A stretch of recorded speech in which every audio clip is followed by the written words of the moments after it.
Brian, what are you making? Making a bowl at the moment. Yeah. So Tom has given us some hazelnut wood. What's that wood? Hazelnut. Hazelnut. Wow.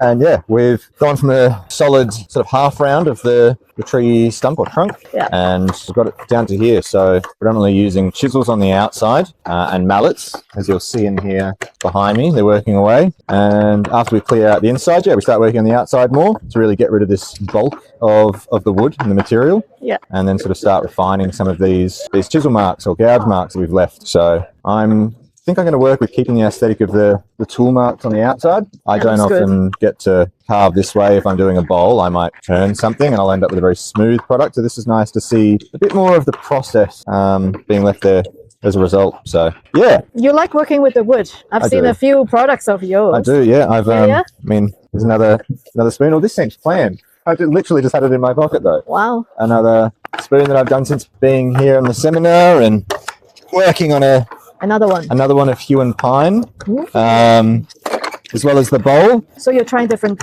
timber, different tools, different techniques, different ways of trying to manage my time. Amongst the other exciting things we have Julia here with us on campus for a change. This is our first time working with Julia in person, for the second year students, onliners.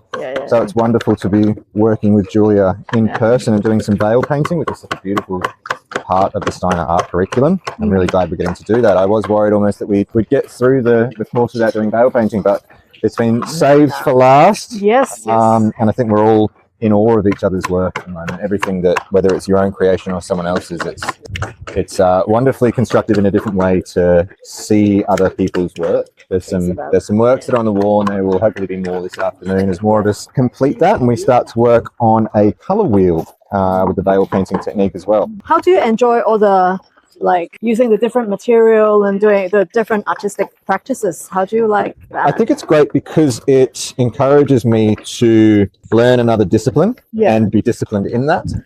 I hadn't really worked much with clay prior to this course, and now I definitely do quite a bit of it in my spare time as well. I've made good friends with a lady near me who has a kiln, because I'm there quite regularly firing my work, whether that be for the coursework or personal work. So it's wonderful to be exposed to those kind of things that might unleash in you an interest or a skill. So it's really wonderful to think that we bring that to the children as well, and how that might support their development and give them an artistic outlet to express themselves, and in the same way, encourage them to experience a different discipline. We have a lot of incredibly skilled people within our community, and skilled teachers within our schools. So there's a lot of creative and skilled workers that are able to help. If there's not someone within our school as a teacher or facilitator, we may be able to work with some of our local artisans and crafts people as well. So it's been wonderful for me to work with Tom here. We worked with John Laurie up at the National Teachers Conference in Noosa this year. Andy Curry from the Sanford Valley Steiner School as well. We have an abundance of amazingly skilled crafts people. And before doing this course, did you do this kind of craft? Not handcraft like this. It was more with machines. I might do some bowl turning on mechanical lathes. Little bits of box making here or there, but not really sculpture, as I said. This kind of thing. I hadn't made spoons before doing the course and being introduced to this more hand tool aspect of it. And now I have, as my wife will tell you, probably far too many tools. I've really engaged with this part of the curriculum, and it suits me to attain each other. What do you think, or has it been much of a difference that it made you with using this? For sure. Different artistic. There's definitely a development of the will that comes through using my hands like this. I think before this course, there would have been many projects I would have undertaken in this course and probably just left. I'm going, no, that's not my thing. No, that's just too hard. No, I have to come back to that too many times. I want to see more now.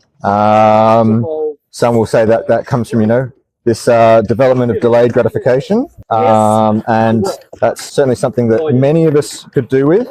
So this development to come back and work with different tools in different ways to complete a project and see it through, and be so proud to step back at the end of it and go, yeah, damn, I did that. There's no way I thought I would have been able to do that, but that's something I did, and that's really cool. So you have developed some kind of openness. Certainly an openness to trying new ways and persisting and persevering. Have a go. Have a go. Have another go. Have many a go, and keep coming back. You will develop something that was perhaps not out in you before, but in you before. Yeah. It's wonderful to be trying different things in new ways and developing that persistence I may not have had before as well. Yeah, in the will. Yeah. And can I ask you a little bit about your practicum experience? Because you went to... I did. I had a wonderful time. I was fortunate enough to head over to Bali and work at the Madu school 3.5 weeks with the class 5 students. And that was quite interesting for me in a few ways, but also because I haven't worked in a primary school, being a student in a primary school. So my placement so far, my work so far has been in high school, predominantly class 8, class 9. So this opportunity to work with class 5 students was a little bit daunting. Not so much about stepping up and getting in front of them, but forming relationships as well. And this course gave me a wonderful understanding of that developmental picture of the child, where they're coming from as well, and where they might need me to way to meet them. So we did some wonderful things. I was there for the ancient cultures main lesson block, looking at ancient India, so early in their year, and that was fantastic because that was a lot of new learning to me as well. I'm sure many Steiner Waldorf teachers will understand that.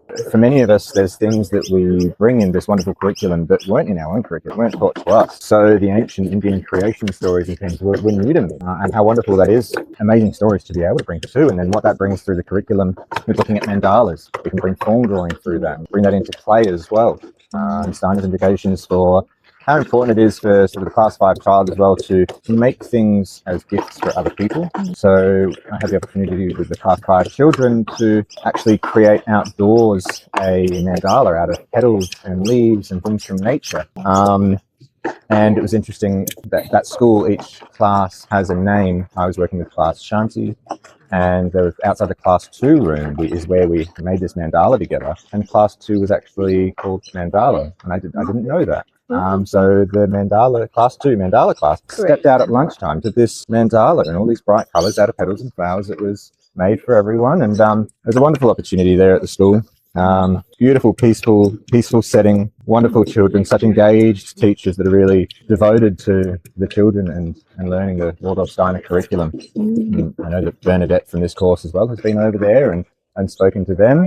So that was a wonderful time. What do you think of the course now that you're almost at the end? There's a lot to still process through sleep, perhaps. It's such a rich curriculum in this course as we learn about a very rich curriculum too. But it's all so founded in bringing a clear picture of where the child is at as well. It's not just this is what you do. It is very much child-centric, and this is why we're doing it. And this is also how we do it. Having to learn how to do things as well. And with from the early years of the wet on wet, it's not just, you do wet on wet painting, it's how we do it. This is how we will set it up. This is how we will bring it, and through what tone we will bring it, and why. This is when we're doing wet on wet kind of thing as well. So it's all wonderfully scaffolded as to the reasoning behind, which is a wonderful understanding to step into a classroom. Well, not just going, cool, here's your lesson plan, this is what you do, but having an underlying understanding of, and why you're doing it. And maybe that's not spoken to you, but being delivered to us through being here is wonderful to have. Yeah.